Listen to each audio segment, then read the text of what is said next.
सुरत शब्द अभ्यास बताते हैं कुछ पंथ वाले। और कैसे कहते हैं, हमारे गुरु ने 18 वर्ष तक एक बंद कमरे में बैठ कर, कोठे में कोठा, और वहां सुरत शब्द अभ्यास किया। इन नोना बेरा सुरतर शब्द होता क्या है, और ये अभ्यास के क्या किया उसने, बता डले डोए हठ योग किया। हठ योग नोट सुरत शब्द अभ्यास हठ योग नहीं होता, वो तो साधना, जैसे हम कोई मंत्र जाप करें, आपको नाम दिया है, वो नाम तो शब्द है, और उसके ऊपर ध्यान लगा के रखना, जोड़ के रखना, उससे 1 सेकंड भी दूर ना करना, ये सुरत शब्द अभ्यास है। यानी उसके नाम के ऊपर सुरती को जोड़े रखना। अगर परमात्मा कहते हैं कबीर जी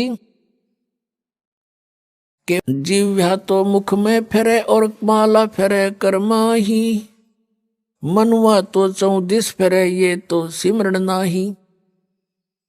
आप उधर से आप समण कर रहे हो और मन सैर सपट्टे कर रहा है, ये समण नहीं है।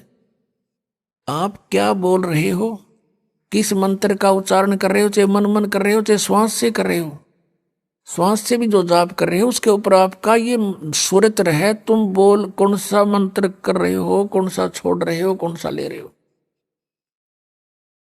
और इसको अभ्यास करना, इसकी प्रैक्टिस करना, नॉन एज सुरत शब्द प्रैक्टिस, सुरत शब्द अभ्यास। ये कान बंद करके, आंख बंद करके, ये सुरत शब्द नहीं, ये तो बिला धुन सुनेंगे। फिर तो सुन ले चाहे ना सुन ले, तो बात जे रही अंदर, जो कुछ हो तो हो ही रहा है। अब ये पिछले संस्कारों से आपके अंदर धुन आधी बज रही है पिछले, और वही परमात्मा की ट्राई कर रहे हैं पुण्यात्माएं, जो पिछले संस्कारी, बाकी तो बात भी ना करते, घुटी लाओ मौज कर अपना जैसा भी उनको धंधा करते रहते हैं। तो आपके अंदर पहले से ही विद्यमान है वो, जो कुछ भी आपको ये अनजान गुरु सुनवाया करते थे, धुन सुन ले, धुन सुन ले।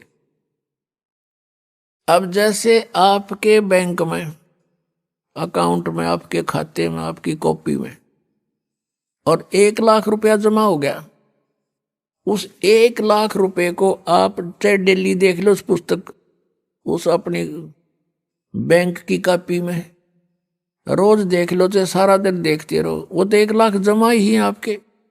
और आगे आप कोई व्यवसाय नहीं करोगे, नौकरी मजदूरी नहीं करोगे, तो वो 1 लाख में तो घटेंगे, बढ़े को नहीं। तो यू दिस इज मेडिटेशन।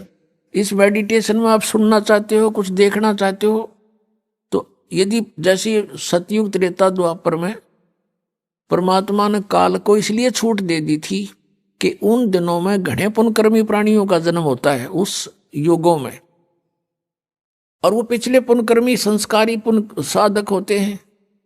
प्रत्येक, चाहे कोई गरीब है, चाहे अमीर है, चाहे कोई किसी वर्ण में जन्मा होता है, वो सभी भक्ति किया करते हैं वो उन युगों में, और उनका ध्यान लगता है, मेडिटेशन लग जाता है 1 सेकंड में। और व्हाट इज मेडिटेशन? मेडिटेशन है क्या उनका?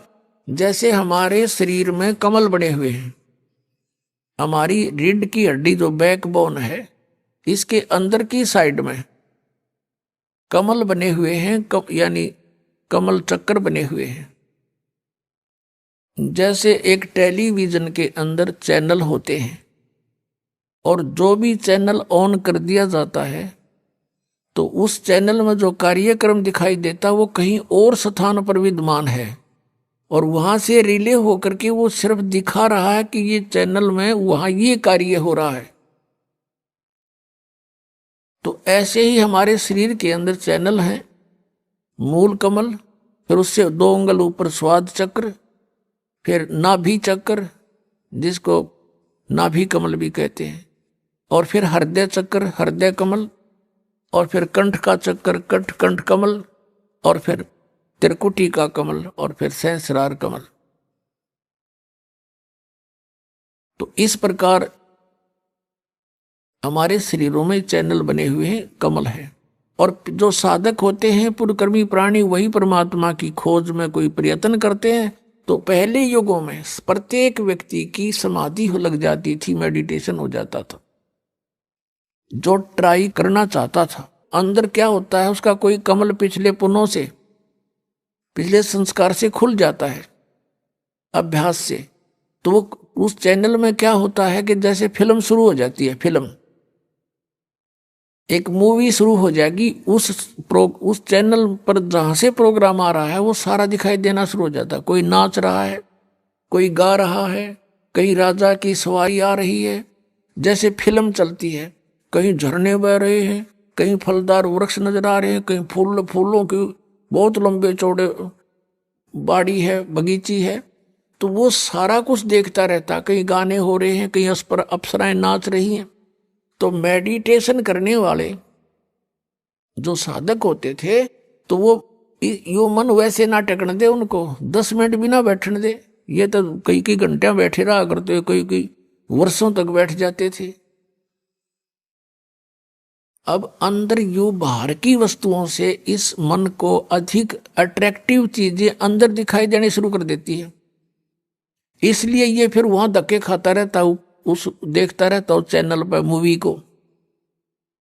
ना ये सिमरण करता, सिर्फ बैठ के हठ योग हो गया, इस तप बन गया। तप से राज प्राप्ति होती है, तप से राज मदमानम, और जन्म तीसरे फिर शुक्र सवानम। ये 2.5 घंटे बैठकर, 2.5 घंटे सुबह बैठकर ये के ढूंढेंगे भगवान को, ये सिर्फ मूर्ख बनाने वाली बातें हैं। नीम हकीमों का ये तरीका है। तो ऐसे ये ऋषि लोग सतयुग त्रेता द्वापर में ऐसे साधना किया करते, सभी करते थे। जैसे आपने महाभारत पढ़ा हो तो गीता युद्ध के बाद श्री कृष्ण भी अपना ध्यान करता है, सिमरण करता है, अर्जुन भी बैठ जाता है, ध्यान करते हैं, सिमरण करते हैं। लेकिन सिमरण उस टाइम तो उनका युद्ध का वो था, कल क्या करना है। बेशक वो बैठ जाते थे, लेकिन वो जो समस्या थी उनकी वही उन्हीं पर उनके विचार विमर्श आंतरिक होते थे। भाव ये है कहने का कि उनके पिछले इतिहास से हमें पता लगता है कि प्रत्येक प्राणी भक्ति करने की चेष्टा करता ही रहा है, और उस समय उनकी समाधियां भी लग जाती थी, जिस कारण से वो अपने क्रिया को अंतिम और सही मानते रहे। गीता जी अध्याय नंबर 4 के श्लोक नंबर 25 से लेकर 30 तक स्पष्ट किया है कि अर्जुन कोई देवताओं की पूजा करता है, कोई मेडिटेशन करता है, ध्यान लगाता है, कोई स्वाध्याय करता है, और कोई तीक्ष्ण अहिंसावादी व्रत रखता है, और कोई प्राणायाम करता है, कोई केवल योग आसन ही करता है। और सभी अपनी अपनी साधनाओं को पाप नाशक जानते हैं।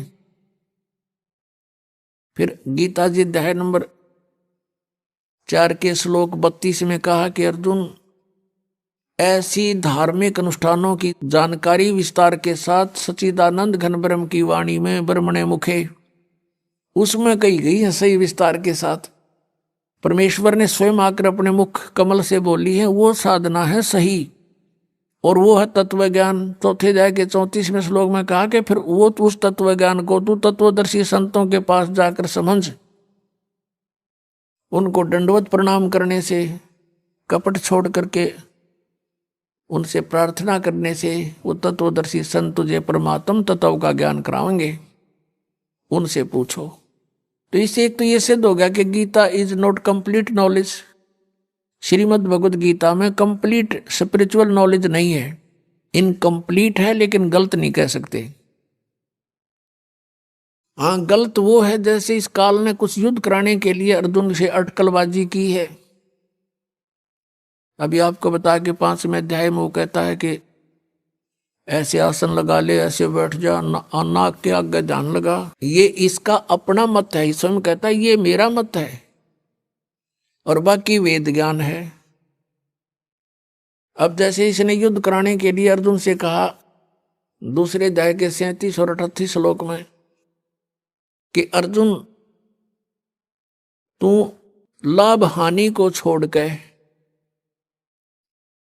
और किसी जय पराजय की भी चिंता ना करके तू युद्ध कर ले। अब पहली तो बात समझ की है कि बिना बगैर लाभ हानि के कौन सिर फुड़वावे।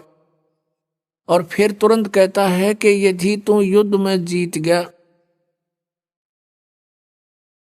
तो पूरी पृथ्वी का शासन प्राप्त होगा, राज भोगेगा।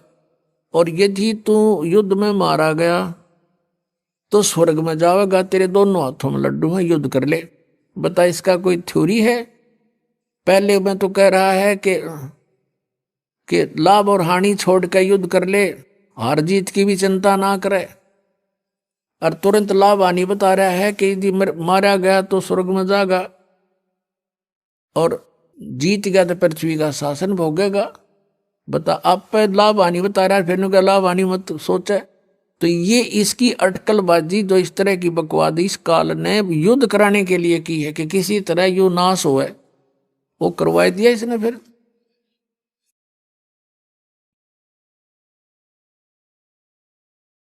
सतगुरु संगत छोड़ के लाख वर्ष जप कीने, इंद्री कर्म ना मोक्ष होए फिर काल के अधीन। एक लड़की थी राबिया नाम की, मुसलमान धर्म में जन्म था और बहुत अच्छी पुण्यकर्मी प्राणी थे, पिछले संस्कार अच्छे थे। परमात्मा कहते हैं, जो जन मेरी शरण है ताका हूं मैं दासे, गेल गेल ला गया फिरूं जब तक धरती आकाशी। पुण्यात्मा, आप कोई आम आत्मा नहीं हो, आप कभी ना कभी परमेश्वर कबीर जी के चरणों में रहे हो। इस जैसे आज से 600 वर्ष पहले सन 1398 से सन 1518 तक परमात्मा 120 वर्ष तक यहाँ पृथ्वी पर रहे, एज ए सतगुरु रूप में रहे। और स्वयं परमात्मा भी थे, यहीं से इस पूरे ब्रह्मांडों का रिमोट उनके हाथ में था। तो उस समय उस परमात्मा के 64 लाख शिष्य हुए थे। वो कितने दयालु है पुण्यात्मा, आप सोच नहीं सकते, क्योंकि हमारी बुद्धि तो काल ने बांध रखी है और हमारे को तो यहाँ के संसार के झूठे सुख ही फाइनल नजर आ रहे थे अभी तक, जब तक ज्ञान नहीं था।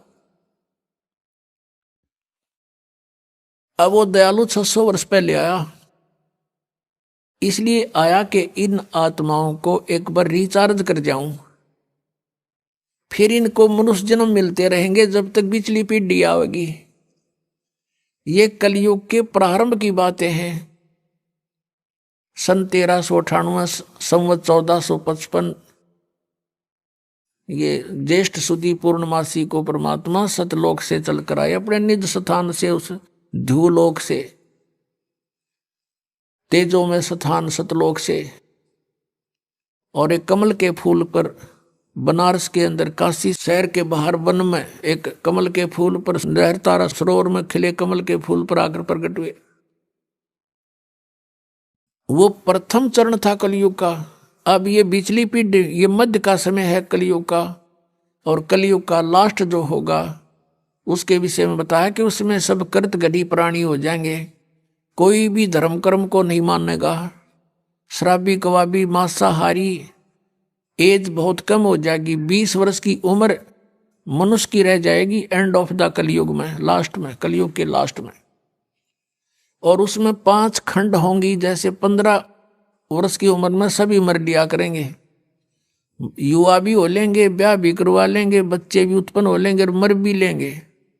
और उसमें 5 वर्ष की लड़की विवाह होते ही 5 वर्ष की लड़की के बच्चे उत्पन्न होने लग जाएंगे कलयुग के लास्ट में, और बिल खोद के प्राणी रहा करेंगे। तो वो तो है एंड ऑफ द कलयुग। और अब है ये मध्य, और प्रथम पीढ़ी परमात्मा की जब मालिक आए थे वो थी, और अब है बिचली पीढ़ी। तो इस बिचली पीढ़ी तक आपको लाने के लिए कि इनमें आस्था भगवान की बनी रहे, चाहे ये कोई पत्थर पूजे हैं, चाहे ये किसी कृष्ण जी ने पूजे हैं, चाहे ये कोई और अपना बाबा श्याम जी के धोख में प्रसन्न है, लेकिन वो थे पूर्व के संस्कार। और हम सोच रहे थे कि इन देवताओं की पूजा से हमें सुख हो रहा है, क्योंकि हम ज्ञान नहीं था। जैसे ये दास भगवान श्री कृष्ण का विशेष पुजारी था, भगवान विष्णु समझो, कृष्ण, श्री राम, भगवान शंकर, हनुमान जी का पुजारी, यानी जैसे सारी कौड़ी भर रहे थे, पहले साधली साधना करा करते थे। बाबा श्याम जी हमारा कुल देवता, और वो भी पूजा ये थे तब पिछले संस्कारी बताएं कुल की हमारी। तो उसमें जैसे हम स्कूल में पास होते थे शिक्षा में, तो अपने सोचा करते भगवान कृष्ण ने दया करती, फिर बाबा श्याम जी याद आ गया, बाबा श्याम जी ने दया कर दी, बजरंग बली की मेर जय हो, उसने मैं पास करा दिया। फिर विवाह हुआ, नौकरी प्राप्त हुई, संतान हुई, तो इन्होंने सोचा करते इन भगवान ने ठाठ कर दिए और इनकी पूजा करते थे। आस्था थी और ज्यादा आस्था बढ़ती चली गई क्योंकि सुख होने लगे। ये हो रहे थे पूर्व के संस्कार, प्रारब्ध ही फल रहा था हमारा, और हम सोच रहे थे इनने मौज कर रखी है। तो ऐसे ही पहले ये सब होता रहा। तो परमात्मा 600 वर्ष पहले आए थे और वो कहीं भी जा करके खड़े हो जाते थे, जैसे कोई मदारी तमाशा करा करे, और खड़े हो जाते थे चौराहे पर या गली के बीच में गांव में, और वहां गाने लग जाते थे, अपना ये शब्द सुनाया करते थे। मानुष जन्म दुर्लभ है, ये मिले न बारंबार, तरवर से पत्ता टूट गिरे, बहुर न लगता डार। परमात्मा ने ऊंची ऊंची आवाज में कहीं खड़े होकर बोलने लग जाते, आसपास के लोग इकट्ठे हो जाते, काफी झुंड बन जाता, और मालिक की आवाज तो लाउड स्पीकर से भी तेज थी, जहां जो बैठा उसको वही सुन रहा है और आराम से बोल रहे हैं। और लीला थी उस मालिक की, परमात्मा के आगे क्या है स्पीकर, लाउड स्पीकर है। तो ऐसे सैकड़ों की संख्या में भक्त वहां जमा हो जाते, फिर प्रार्थना करते, हे भगत जी आजाद और डट जाओ हमारे गांव में। अच्छा भाई डट जाऊंगा, वो तो गए इस उद्देश्य से थे। फिर अगले दिन फिर परमात्मा शाम ने भी सुनाते, दिन में वो अपना धंधा करे थे, शाम ने फिर कराएंगे भैया जी हो। ऐसे लाखों लोग हो गए थे भगवान के, उस एक दिन में सैकड़ों जगह प्रकट हो जाते हैं भगवान। जैसे आज तो ये टीवी हो गए, एक व्यक्ति बोलता करोड़ों टीवियों में जाकर वो सारा अपना ज्ञान दे सकता है। उस समय ये भी नहीं थे, और ये होते तो कबीर साहब ने बोलन कौन देता, जैसे इस दास के साथ हो रही।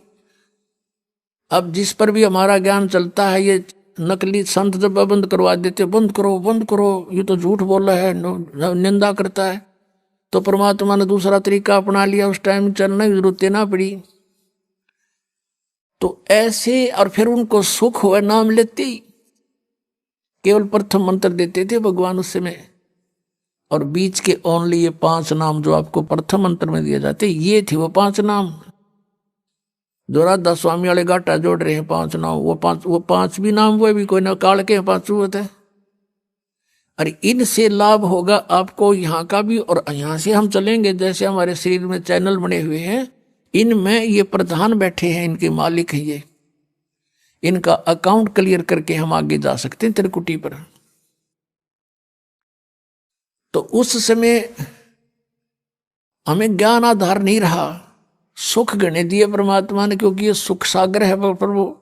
इसकी शरण में आते ही किसी को प्रेतवादा थी, कोई देव क्रोष्ठ था, या कोई शारीरिक कष्ट था, कोई सांसारिक बाधाएं थी, कोई कर्म ठीक नहीं हो रहे थे कार्य, वो सब ठीक होते चले गए। और ऐसे करिश्मे करे परमात्मा ने। उनके घरों में गरीब व्यक्ति थे और धरते शाम ने 10 रुपये धर के सोते, तड़के 100 पाते उनके घर पे, और वो आकर बताते तो गुरु जी की कृपा से ऐसी रजा होगी। कोई नो कहना तुम रख के भूल गए हो गया, आप पे थर भूल लाग रही है, नो कदे हो आकर। तो वो जिसके बीता वो जाने, 100 रुपये कड़ब धर के भूलना समय था उस समय। तो अब भी ऐसी लीलाएं हो रही है। एक भक्त बता रहा था जी, मैं 1-1.5 वर्ष से कोशिश कर रहा था पुस्तक पढ़ के कि चालू नाम लूं, पर पैसे का अभाव था। तो वो कह रहा था कि ऐसे करते करते मैं घना दुखी हो गया, भगवान परमात्मा का इतना अमृत ज्ञान और मैं पहुंच नहीं पा रहा, रोने लग गया। एक दिन कहता 100-200 रुपये बैंक में पड़े थे, वो निकलवाने गया था, 6,000 रुपये बैंक में पाए, 6,000 रुपये मेरे अकाउंट में जमा हुए पाए। लेकर छक्कर हो ये परमात्मा, या दया भी बख्श दी। अगले दिन ट्रेन पकड़ दी, बहुत दूर रहने वाला था बच्चा। तो ऐसी ऐसी लीलातियां लाखों करेगा परमात्मा आपके लिए, लेकिन आप किसी और को बताओगे उन्होंने कहा झूठ बोल रहे हैं, क्योंकि उनके साथ कभी ऐसा हुआ नहीं। हुआ क्यों नहीं? क्योंकि उनके साथ उनको पावर का कनेक्शन मिला नहीं। मैनुअली जो कार्य होता है, पावर का काम उससे अलग होता है। तो यह पावर का कार्य है, परमात्मा का कार्य है, ये जनसाधारण नहीं मान सकता इन बातों को। तो इस प्रकार परमात्मा ने वो 64 लाख शिष्य हो गए, सबको ये मंत्र दे दिया। फिर हम, क्योंकि ज्ञान हमें था नहीं, कोई भी बैकाले था, हिंदू और मुसलमान दोनों को उपदेश दिया करते भगवान, और कहा करते भाई हिंदू मुस्लिम दो नहीं भाई, दो कहे सो नरक में जाई, एक पिता की संतान हो तुम, ये काल ने तुम्हारे को यहाँ आपस में दुश्मन बना दिया, बिन बिन बना के। बुद्धिमान लोग थे, मानते भी थे, लेकिन भक्ति करने से जो उनको सुख हुआ नाम से, तो भले ही वो किसी मजहब में रह रहे थे, लेकिन भक्ति मालिक वाली करते रहे अंदर से। लेकिन कुछ समय के बाद क्या होता है इस प्राणी के साथ कि इसको सुख घना हो जाता है, क्योंकि वो मालिक सुखदाई है, ये दयालु परमात्मा है, इसकी जरा सी मेहर से इतना सुख हो जाता है, जीव बौंदल जाता है, विचलित हो जाता है। फिर कुछ दिनों के बाद क्या हुआ, धीरे धीरे परमात्मा से दूर हो गए। कोई कह दे नहीं भाई भगवान तो भगवान है, ये कबीर भगवान नहीं है, ये अल्लाह नहीं है, ये तो झूठ बोलता है। ठीक है तुम्हें सुख हो गया होगा, छोटा मोटा सिद्ध को सिद्ध पिद्ध होगा यू ऐसे। तो इस तरह उन्होंने, हमें ज्ञान ना होने से अपने मजहब के लोगों ने परमात्मा से हमें पुनः दूर कर दिया, लेकिन उस मालिक का उद्देश्य था वो पूरा हुआ। अब हम यहां जो भटक रहे हैं, हम परमात्मा को ना पहचान कर भटक रहे हैं। नहीं तो इतना आसान है मोक्ष, इससे आसान वस्तु है कोई नहीं, और इससे आसान कोई काम नहीं। जैसे खाना बनाती है बहनें, बेटियां, माताएं, और कितना जुगाड़ जोड़ती हैं, अब गिनती भी ना हो, इतने आइटम इकट्ठे करने पड़ते हैं। परात है, कितना फिर तवा, चूल्हा, लकड़ी, तेल है, और फिर कटोरा, फिर चम्मच, फिर नमक, मिर्च, नरी आइटम इकट्ठी करके, और फिर आटा बनाना, फिर सब्जी काटना, छौंक लाना है। और इसी गर्मी हो चाहे सर्दी, उसमें वो चाहे वर्षा हो। अब तो कुछ एक यार गैस के चूल्हे चाले हो गए, नहीं पहले तो लकड़ियां जलाया करते थे, और अब भी जलाते हैं। 90% लोग लकड़ियों से ही अब खाना बनाते। तो गिल्ली हो जाए वर्षा के दिनों में, वो जल के देना, फू फू आंख लाल हो जाए, और फिर भी बना के छोड़ दे हम। और परमात्मा के भजन में जीव बिना लानी, अरियो ना होता हमारे थे, देखे खोटे लाग रहे, जीवा भी नहीं हलानी, बिना जीव के सिमण दे दिया मालिक ने। सांस तो आवेगा तुम्हें, लेट के ले लो, बैठ के ले लो, चलते लो, वो सिमण करो। और ये प्रथम मंत्र है, इसका जाप भी मानसिक करो, मौखिक नहीं करना। तो मौखिक तो जैसे अलग बैठे हुए अकेले कर लो, नहीं मानसिक करो इसको। तो इस तरह इसमें कुछ भी ठाके ना लेना, और ना कोई जुगाड़ जोड़ना, और यूं भी ना कर सकते फिर हमारे जैसे नालायक नहीं, फिर हम किसे भगत है। तो कहने का भाव ये है कि ये सबसे आसान है मोक्ष पाना। तो ऐसे परमात्मा हमें चार्ज कर गए, और चार्ज करके चले गए। मालिक सह शरीर आए थे, सह शरीर चले गए। तो हम मालिक को नहीं पहचान सके, इसलिए उनसे विमुख हो गए थे।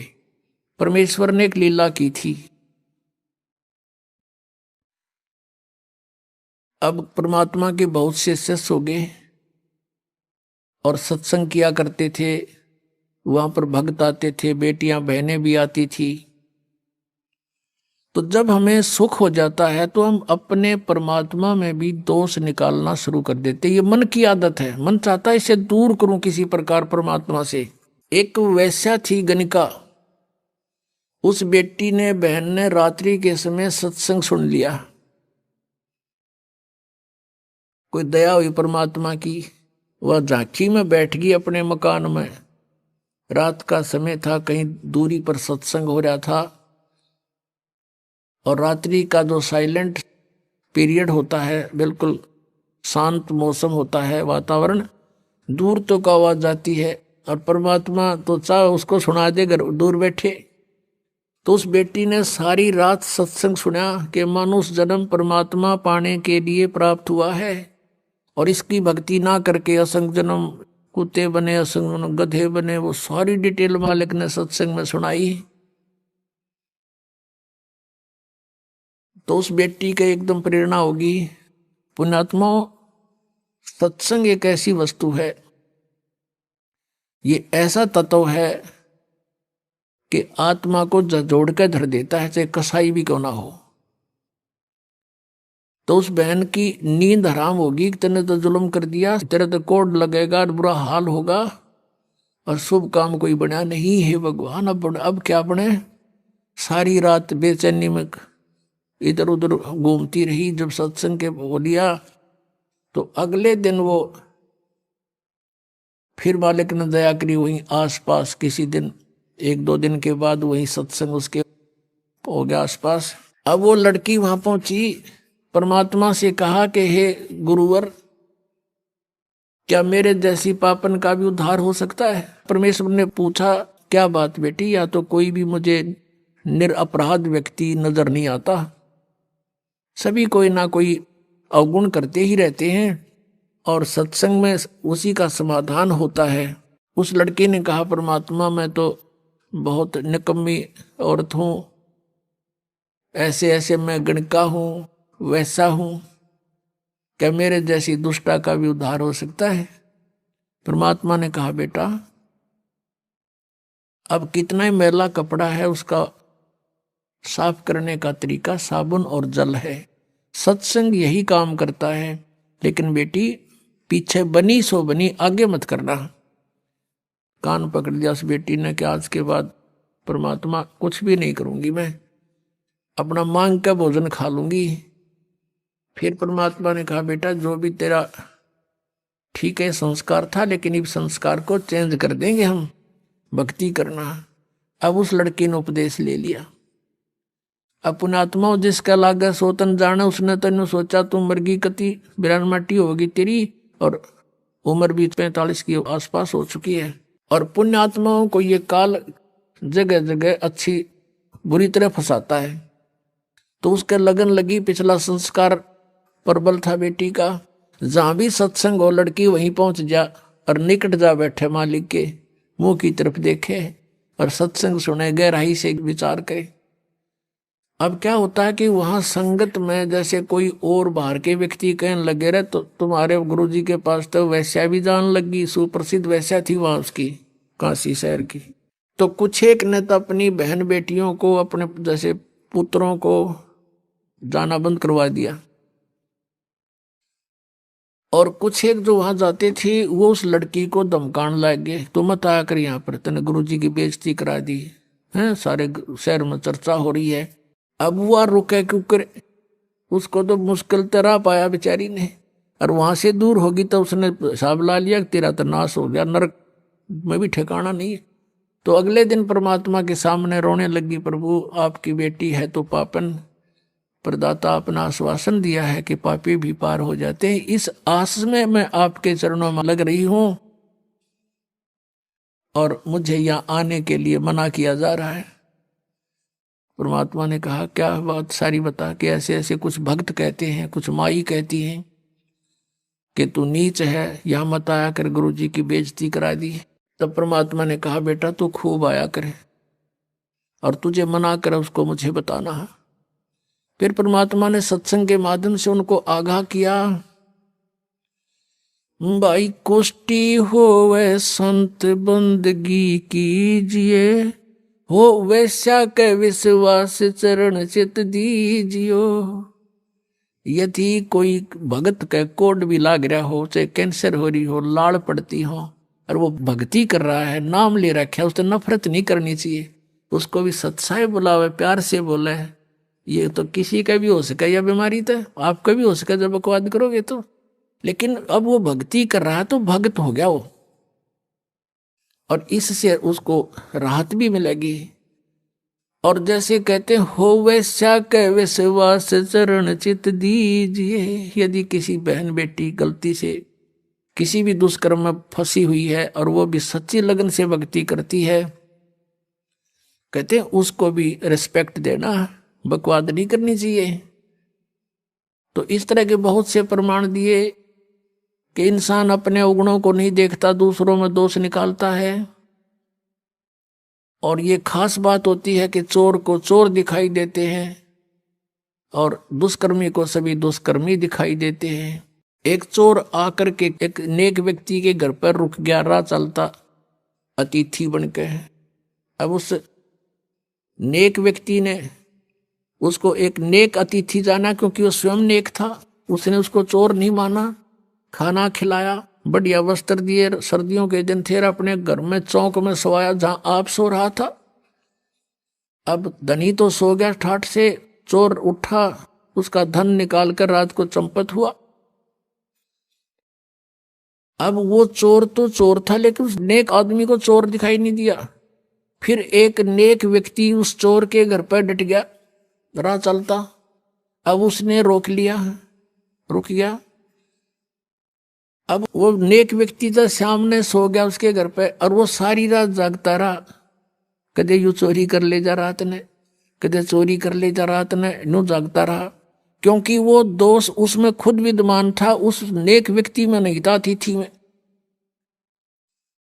और भी बहुत से प्रमाण परमात्मा ने दिए कि एक साधु किसी लड़की को पीटा जा रहा था, नगर के लोग उसको मार रहे थे, संत वहां पर पहुंच गए। वो बड़े सिद्ध पुरुष थे, सबको पता था कि इसकी वचन में शक्ति है।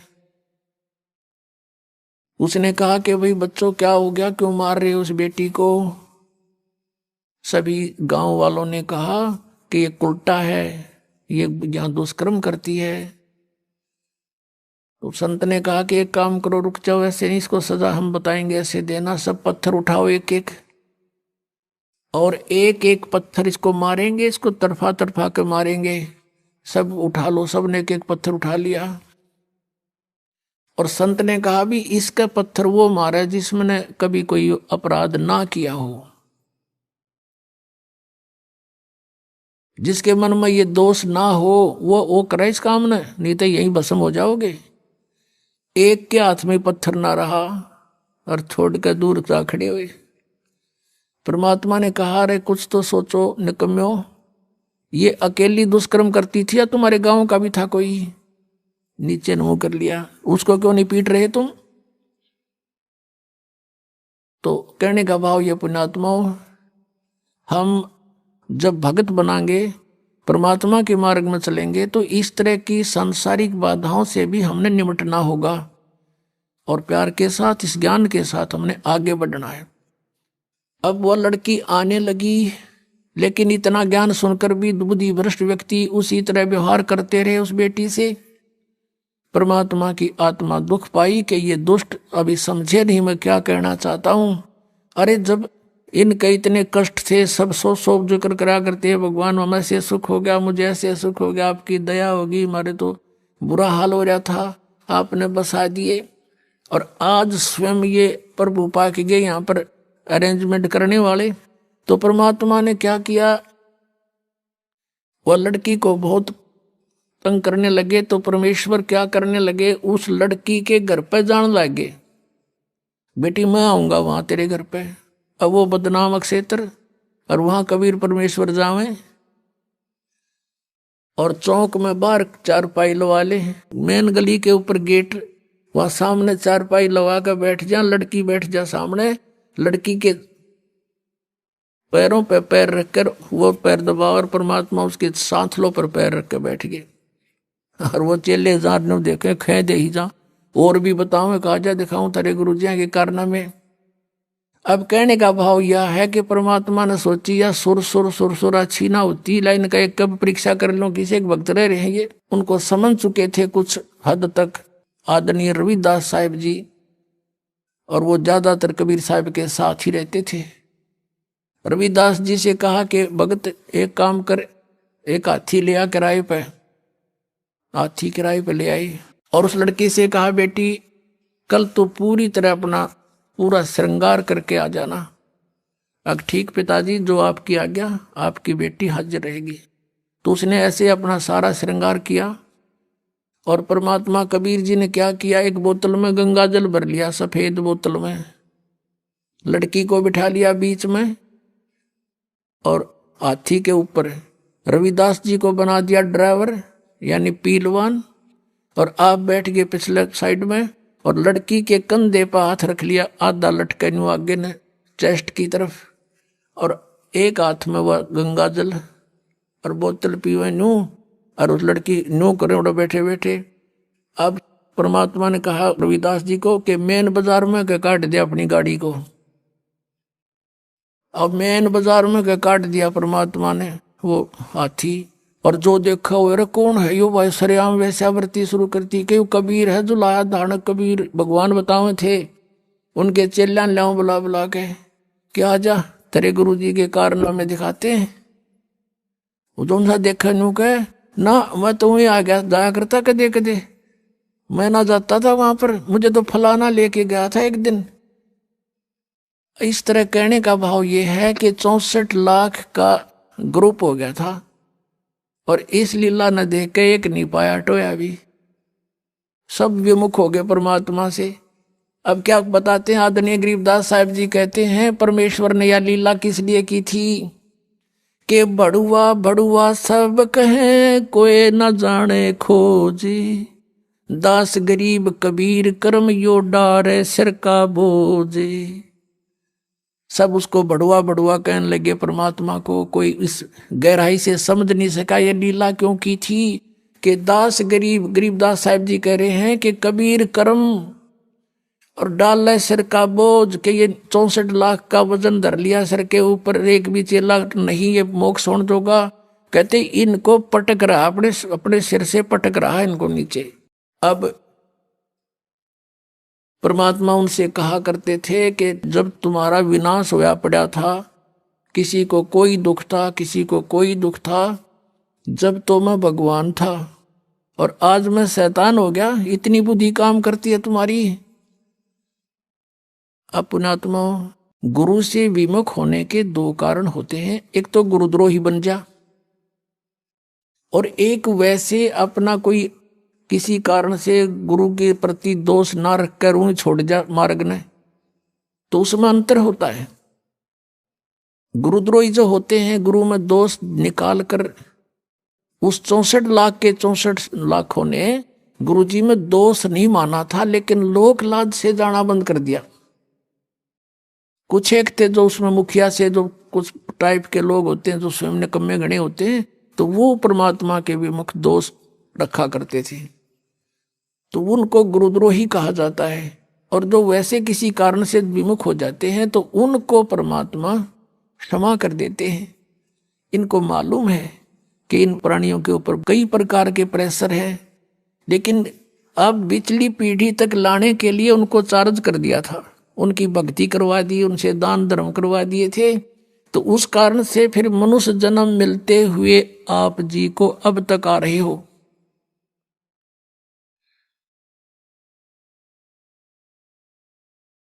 और मनुष्य जीवन से जो आता है प्राणी, और अब भी उसको मनुष्य जीवन प्राप्त है, उसके कर्म भी बहुत अच्छे होते हैं, उसका स्वभाव भी अच्छा होता है, और परमात्मा के बिना वो रह नहीं सकता। तो वो स्थिति आप जी की है। आप कहीं ना कहीं भटक रहे थे भगवान की खोज में, चाहे कर रहे थे कुछ भी, वही यहाँ आ रहे हैं। या बिल्कुल कोई नहीं कर रहा था, वो कोई एक आधा वैसे संस्कार वश ना उसका, तो वो वैसे एक आधा पुण्यकर्मी प्राणी होता है। वो एक आध कहता है जी मैं तो उसे पूजा किसी की नहीं करा करता, और नास्तिक भी नहीं था, तो वो अलग बात है, और वो भी सुखी था। और जो तुम साधनाएं करते थे, ऐसा लगता था जैसे हम ये पूजाएं करते हैं शायद इन्हीं से सुख है, और दुख आने लगे जब वो पूजाएं कोई सहयोग मिला नहीं। तो इस प्रकार हमने इस ज्ञान को भी समझना है और भगवान को भी जानना है। तो अब परमात्मा ने आपको ये ज्ञान साथ दिया है, और इस ज्ञान के आधार से, और पहले हमने जो फॉल पॉइंट हमारे हुए जिससे हम फेल हुए वो भी याद दुआ रखे थे दास ने। तो ये क्रोथा कांड जो हुआ, इसका कारण यही था कि इस दास ने नकलियां की पोल खोल दी सबकी, और इन लोगों ने अफवाहें फैलवा दी, उनको मिसगाइड कर दिया कि वो ऐसा क्रोथाश्रम में ऐसा होता। समाचार पत्रों में भी ऐसी भूंडी बदनामी कर दी, लेकिन मेरा एक भी बच्चा हमसे दूर नहीं हुआ, क्योंकि वो दास को बहुत गहराई से समझ चुका था। तो इसलिए आज वो जो पहले फेल हुए थे तो आज पास हो गए। किस कारण से पास हुए कि आप जी ने परमात्मा को पहचान लिया, आप शिक्षित हैं। वेदों को दिखाया दास ने, गीता जी को दिखाया, पुराणों को दिखाया, अन्य नकलियों के सब आपके सामने इतिहास दिखाए, तो आपको 100% विश्वास हो गया कि कबीर इज गॉड, और हमारे गुरुजी गुरुजी हैं, चाहे कोई कुछ भी कहो। तो इस प्रकार से वो जो पहले हम फाउल हुए थे, ईब ना हुए, तो अब हम पार हो जाएंगे। हमने भगवान को पहचान लिया, कबीर परमात्मा को परमात्मा मान लिया, और ऐसे बिना हम आगे चल नहीं सकते थे। ऐसी बेहुदी अफवाहें फैलाई गई थी समाचार पत्रों के माध्यम से, मीडिया के चैनलों के माध्यम से। यदि अब नया भक्त कोई आया हो और उनको देख ले तो आज भी नफरत हो सकती है उसको, लेकिन मेरे साथ जितने भी लाखों की संख्या में थे, एक भी वापस नहीं हुआ, क्योंकि ये बहुत अच्छी तरह समझ चुके थे। दास ने इनको तोते की तरह पढ़ा रखा था, या बैठा बैठा के, जैसे ही बाप के साथ प्रयत्न हो रहा है। अब जो प्रसंग चल रहा है, जो जन मेरी शरण है ताका हूं मैं दासी, गेल गेल लाग्या फिरूं जब तक धरती आकाशी, जो बच्चा गौ की नजर में यूं साई को संत, भक्तों के पीछे फिरे यू भक्त वत्सल भगवंत। ये कबीर, हमारे परम पूज्य कबीर परमेश्वर, ये भक्त वत्सल भगवान है। अब उन्हीं आत्माओं में से एक आत्मा मुसलमान घर में जन्म हुआ, उसका राबिया नाम था उसका, राबी। अब परमात्मा किसे दयालु है, जैसे आपने आपको बहुत बार वेदों के प्रकरण दिखाए हैं। ऋग्वेद मंडल नंबर 9 सूक्त नंबर 86 के मंत्र 26-27 में, ऋग्वेद मंडल नंबर 9 सूक्त 82 के मंत्र 1, 2, 3 में, ऋग्वेद मंडल नंबर 9 सूक्त 96 के मंत्र 16 से 20 में, ऋग्वेद मंडल नंबर 9 सूक्त 1 मंत्र 8 और 9 में, ऋग्वेद मंडल नंबर 9 सूक्त 20 मंत्र 1 में, और भी अनेकों स्थानों पर। अब आप समय आने पर मालिक की दया होगी, इन वेदों का एक अच्छी तरह से जो अनुवाद किया जाएगा। तो वेदों में भी लीला लिखी है, भगवान ऐसी लीला करता है। वो परम अक्षर ब्रह्म पूर्ण परमात्मा है। वो ऊपर रहता सतलोक में, सचखंड में, और वहां से गति करके आता सशरीर, और वो 3 प्रकार के शरीरों से सभी का धारण पोषण करता, सबकी संभाल करता है। एक रूप तो परमात्मा का सतलोक के अंदर स्थिर है, जिसमें करोड़ सूर्य करोड़ चंद्रमा मिला दे एक रोमकूप की इतनी रोशनी है, मनुष्य दृश्य है। और दूसरी टाइप का जो शरीर मालिक धारण करते हैं, नवजात शिशु का रूप धारण करके प्रकट होते हैं किसी तालाब के ऊपर, जल पर, इसलिए उसको नारायण बोलते हैं। और वहां वो निर्धारित कार्य होता है परमात्मा का, किसी संस्कारी हंस वहां से कोई उठा ले जाते हैं, और वो फिर उस परमात्मा की परवरिश की लीला एक कंवारी गायों से होती है। वो दूध कंवारी गायों का दूध पीते हैं और नहीं पीते हैं, और वो परमात्मा वहां से चलकर आते हैं। वो कबीर देव है, कबीर साहब है वो, और अच्छी आत्मा को मिलते हैं, उनको ज्ञान देते हैं। तो इसी आधार से परमात्मा स्वयं भी कहते हैं, गोता मारूं स्वर्ग में जा बैठूं पाताले, कहे कबीर ढूंढता फिरूं अपने हीरे मोती लाले। ये खुद भगवान भी कहते हैं। और जिनको परमात्मा मिले वो भी यही बताते हैं, जैसे आदरणीय नानक साहिब जी को मिले बेई नदी पर, सचखंड से सतलोक से सतपुरुष आए कबीर देव जी, और उनको बेई नदी से अंतर ध्यान करके सचखंड में लेकर गए, फिर वापस छोड़ा सतलोक से। उन्होंने आते ही नौकरी त्याग दी, एक नवाब के यहाँ नौकरी करते थे, और फिर परमात्मा की खोज में बनारस पहुंचे। और जहाँ देखा था ऊपर भी सतलोक में परमात्मा एक जिंदा महात्मा के रूप में आकर नानक साहिब जी को ऊपर लेकर गए थे। अब उसी रूप में परमात्मा सतलोक के अंदर विराजमान, उसी शकल में, और उसी रूप में जुलाहे का काम कर रहे बनारस में, काशी में। वहां जब जाकर देखा और सचमुच ये तो वो परमात्मा है जो मुझे सचखंड लेकर गया था, सतलोक में देखा था। तब कहा था, फाई सूरत मुलुकी वेश ए ठगवाड़ा ठगी देश खरा सियाणा बहुता बार ये दानक रूप रहा करता रे। अब फिर नानक जी की कोई ना सुने, वहां जुला इकट्ठे हो गए, नो कहीं पंजाब तो आके बौड़ी बौड़ी बात करे, इस नीरू के पुत्र ने भगवान बतावे।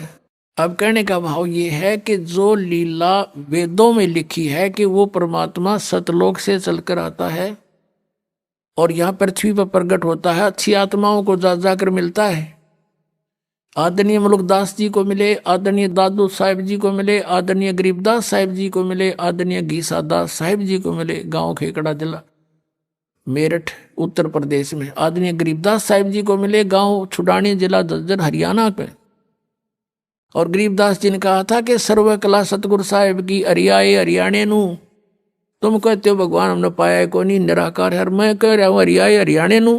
गरीबदास जी कहते हैं मैं कह रहा हूँ हरियाए हरियाणे नू। परमात्मा यहाँ आए थे हमारे पास जब तक हरियाणा बना भी नहीं था, ज्वाइंट पंजाब था, और उस शब्द बोले गए हरियाए हरियाणे नू, परमात्मा के वचन से ये अलग क्षेत्र हरियाणा बन गया। नहीं तो आज हम इस वाणी को कैसे स्पष्ट करते कि हरियाए हरियाणे नू, तो ये हरियाणा क्षेत्र बना दिया मां, लेकिन बनवाना ही था ये। उनके कहते हैं साध वचन पलटे नीचे पलट जा ब्रह्मांड। अब जो प्रसंग चल रहा है वहीं आते, इसी आधार से परमात्मा उस लड़की को मिले राबिया को जा करके। 12-13 वर्ष की लड़की थी, खेतों से चारा लेकर आ रही थी। परमात्मा वहां एक कुएं पर बैठ गए। आइए अब हम उन श्रद्धालुओं के अनुभव जानते हैं जो जगत गुरु तत्वदर्शी संत रामपाल जी महाराज जी से दीक्षा प्राप्त कर चुके हैं तथा उनके द्वारा बताए गए भक्ति मार्ग पर चल रहे हैं। जी नमस्कार। नमस्कार सर। क्या नाम है जी आपका? अंबिका मालवी। अंबिका जी कहाँ से आए आप? सर मैं एमपी बैतूल से हूँ।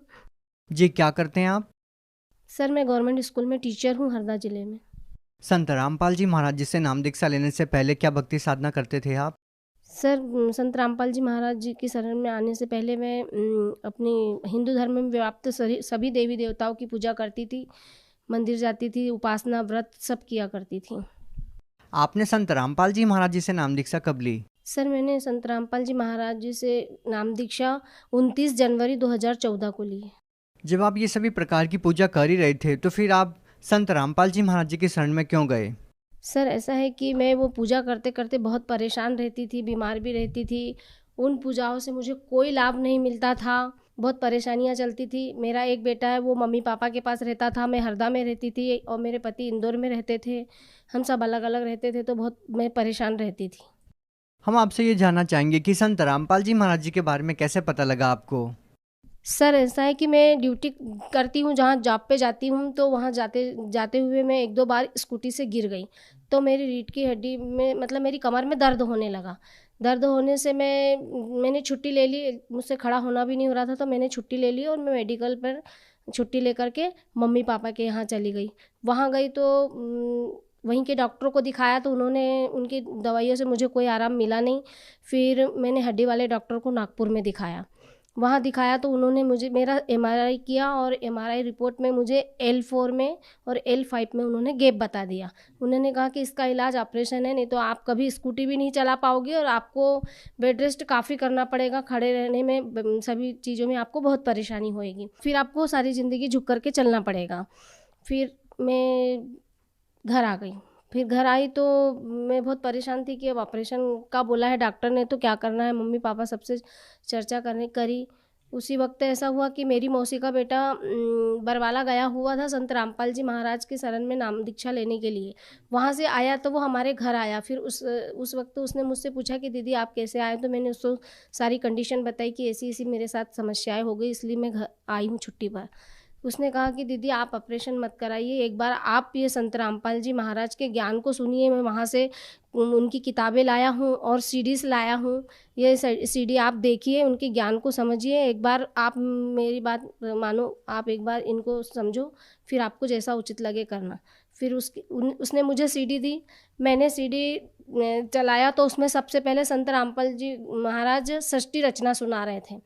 तो सृष्टि रचना सुनकर के एकदम मैं तो शॉर्ट रह गई, मेरे पाँव के नीचे से ज़मीन फिसल गई कि ऐसा ज्ञान कि सारा विश्व भूला पड़ा है, मतलब सच्ची भगवान की पहचान किसी को नहीं है। ये ज्ञान तो हमने आज तक नहीं सुना, क्योंकि मैं बहुत पूजा पाठ करती थी और मैं बहुत ग्रंथ भी पढ़ती थी। मैं रामायण, सावन के महीने में रामायण पढ़ती थी, और जब कृष्ण जन्माष्टमी आती थी उस दिन मैं पूरा दिन गीता पढ़ती थी, मगर ऐसा ज्ञान मैंने नहीं सुना था। तो मुझे बहुत अजीब सा लगा। फिर उसी वक्त मैंने बिल्कुल मन में सोच लिया कि ये जो गुरुजी बता रहे हैं, जो संत रामपाल जी महाराज सृष्टि रचना में जो इन्होंने बताया है, बिल्कुल सही बताया है। क्योंकि मैं बहुत पूजा करती थी, इतनी करती थी कि लोग मुझे बोलने लगे थे कि ये तो बस हफ्ते में 1 आध दिन खाना खाती है, नहीं तो ये पूजा ही पूजा करती है। मैं बहुत भजन भी गाती थी सर। फिर मुझे उनकी सृष्टि रचना सुनने के बाद पूर्ण ज्ञान हुआ कि पूर्ण संत क्या है, सही भक्ति क्या है। फिर मैंने संत रामपाल जी महाराज की शरण में जाने का निर्णय लिया। अंबिका जी, आपने बताया कि पहले जब आप पूजाएं करते थे, आपने गीता जी को अध्ययन किया, आपने बहुत सारी पूजाएं की, व्रत उपवास किए। तो जब आपको संत रामपाल जी महाराज जी ने अपना ज्ञान बताया और गीता जी खोल कर दिखाई, तो क्या आपको इन बातों का पहले पता नहीं लगा? क्या किसी साधु संत ने या किसी कथावाचक ने आपको ये बातें पहले कभी नहीं बताई? नहीं सर, नहीं बताई। क्योंकि गुरु के बिना अगर हम ग्रंथ भी पढ़ते हैं तो हमको उनका ज्ञान नहीं समझ में आता है। क्योंकि गुरु सांकेतिक शब्दों के अर्थ को विस्तार में बताता है। वही संत रामपाल जी महाराज ने सारे ग्रंथों का निचोड़ बताया है, और उसको बताने के बाद में मेरे समझ में आया कि पूर्ण संत रामपाल जी महाराज है। और उसके बाद मुझे पता चला कि इनकी शरण में जाने से ही सभी प्रकार के लाभ मिलेंगे और पूर्ण मोक्ष होगा, और पूर्ण भक्ति इन्हीं के पास है। विश्व में और किसी संत के पास पूर्ण भक्ति नहीं है। अंबिका जी, आपने बड़े दावे के साथ ये बात कही है कि संत रामपाल जी महाराज के अलावा कोई भी पूर्ण गुरु नहीं है। जब आपने संत रामपाल जी महाराज से नाम दीक्षा ली, तो उनके द्वारा दी गई भक्ति साधना को करने के बाद, उनसे नाम दीक्षा लेने के बाद, क्या आपको कोई लाभ मिला? सर, सबसे पहला तो मुझे आध्यात्मिक लाभ मिला, जिसके लिए मैं बहुत भटक रही थी। मुझे सच्चे भगवान मिले, जिसके लिए मैं बहुत तड़पती थी। क्योंकि मैं घंटों मंदिर में बैठ कर रोती थी, घंटों में भगवान की पूजा करती थी, क्योंकि मैं उनको सच्चा समझती थी। पर उनके मन में कभी कोई दया नहीं मेरे लिए। जब मैं पूर्ण परमात्मा संत रामपाल जी गुरु की शरण में गई, जाते से ही वहाँ मुझे ऐसा लगा कि नहीं, मैं असली भगवान के पास आ गई हूँ।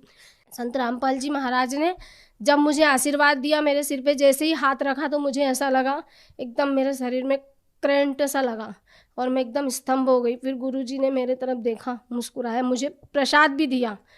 उठा करके मैंने प्रसाद लिया, और बस गुरुजी ने 2 बार मेरे सिर पे ऐसे हाथ रखा, और मुझे एकदम से ऐसा लगा, एकदम मेरा शरीर ठंडा हो गया कि मेरी सारी बीमारी एकदम ख़त्म हो गई। मुझे ऐसा लगा सर। आपको आशीर्वाद देते ही एहसास होने लगा कि आपकी बीमारियां ठीक हो जाएगी? सर जी सर, बिल्कुल। उन्होंने जैसे मेरे सिर पर हाथ रखा, तो मुझे एकदम मेरा शरीर ठंडा हो गया। और अचानक से मेरा सिर भी बहुत दुखता था। उन्होंने जैसे हाथ रखा कि एकदम से ऐसा लगा कि मेरे अंदर से कुछ निकल गया। क्योंकि डॉक्टरों को मैं दिखा चुकी थी। मेरे हाथ में ये मेरा रीढ़ की हड्डी के डॉक्टर के पास का रिपोर्ट है। L4 और L5 में मुझे गैप था। और जैसे ही मैंने संत रामपाल जी महाराज का आशीर्वाद लिया, आधी तकलीफ बिल्कुल मेरी वहीं ख़त्म हो गई। बिल्कुल मैं फ्री मुझे लगने लगा एकदम। मेरी जो रीढ़ की हड्डी में दर्द था, वो भी बिल्कुल ख़त्म सा लगने लगा मुझे। सर, उसके बाद ऐसा हुआ कि मेरा पारिवारिक जीवन भी अच्छा हो गया। फिर सर ऐसा हुआ कि जब मैं प्रेग्नेंट हो गई, उसके बाद में मैं रूटीन चेकअप के लिए एक दिन हरदा अस्पताल जा रही थी। तो उधर से वापस आते आते स्कूटी पे मेरे पति भी थे, मेरा बेटा भी था, मैं भी थी, और हमारे सामने एक बाइक चल रही थी। वो बाइक एकदम उसने बाइक रोक दिया, तो हमारी गाड़ी उससे टकरा गई। गाड़ी जैसे टकराई तो हम लोग तीनों गिर गए। मेरे पति को भी नहीं लगी कहीं, और मेरे बेटे को भी ज़्यादा नहीं लगी, पर मैं एकदम हाथ के ऊपर बैलेंस पे गिर गई, तो मेरा हाथ फ्रैक्चर हो गया। मेरे हाथ में लगी। मैं बहुत घबराई कि बच्चे को तो कोई चोट नहीं आई। फिर वहीं पर नज़दीकी डॉक्टर को दिखाया, तो डॉक्टर ने उन दोनों का ट्रीटमेंट किया, मेरा तो नहीं किया। बोले आपके हाथ में तो शायद आपको हड्डी के डॉक्टर को दिखाना पड़ेगा। हम दूसरे दिन वापस मैडम के पास में गए, तो सबसे पहले मैडम ने मेरा सोनोग्राफी किया।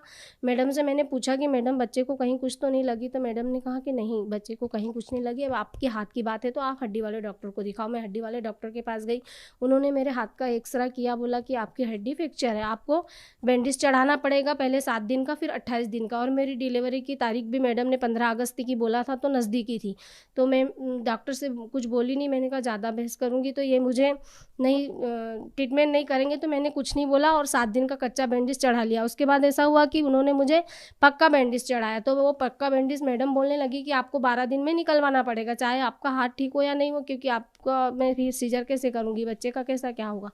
तो मैं फिर डॉक्टर के पास गई। डॉक्टर ने बोला कि 12 दिन में तो आपकी हड्डी नहीं जुड़ सकती है, आपको अब मैं आपकी रिक्स पे आपका अपेंडिक्स निकाल देता हूँ। मैंने कहा कि ठीक है डॉक्टर साहब। तब फिर मैं संत रामपाल जी महाराज के पास मैंने दंडवत प्रणाम किया और मैंने गुरुजी से रोते रोते प्रार्थना करी कि मालिक अब मैं नहीं जानती कि क्या होगा मेरे हाथ का, लेकिन मैं अब क्या करूँ, मेरे कुछ भी समझ में नहीं आ रहा है। फिर जब डॉक्टर ने मेरा बैंडिज काटा तो डॉक्टर ने हाथ मेरा सब दूर घुमाया, ऐसा बोले मोमेंट हो रहा है कि नहीं, हाथ में तो सब मेरा हाथ अच्छा हो रहा था।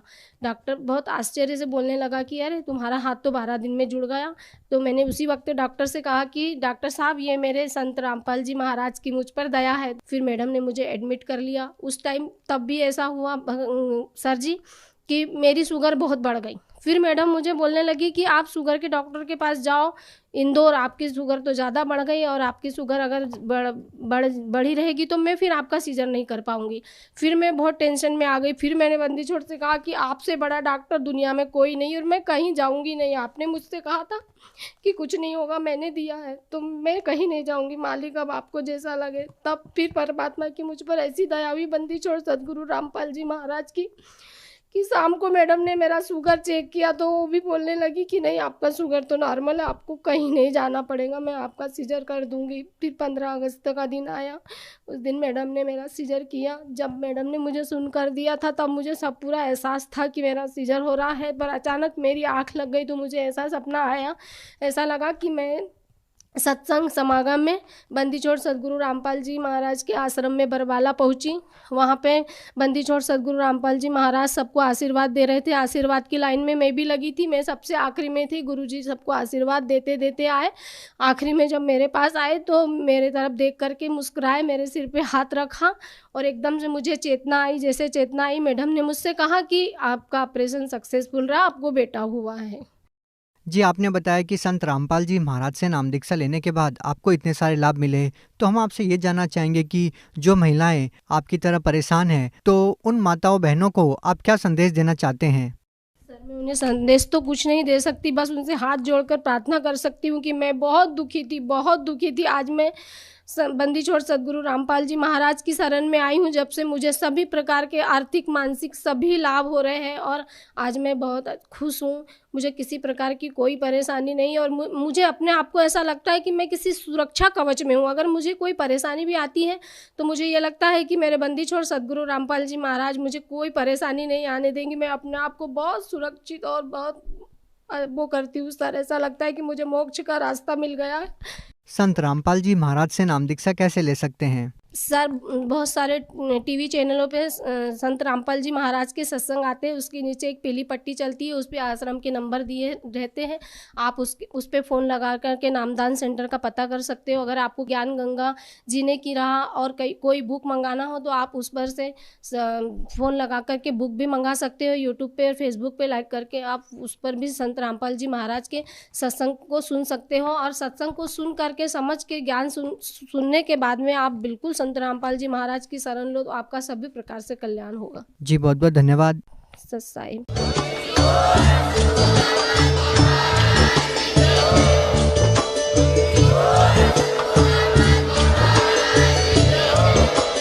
आप सुन रहे थे जगत गुरु तत्वदर्शी संत रामपाल जी महाराज जी के मंगल प्रवचन। अधिक जानकारी के लिए विजिट कीजिए हमारी वेबसाइट www.jagatgururampalji.org।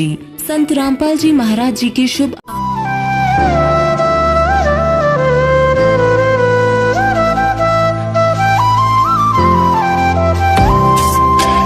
सत सही।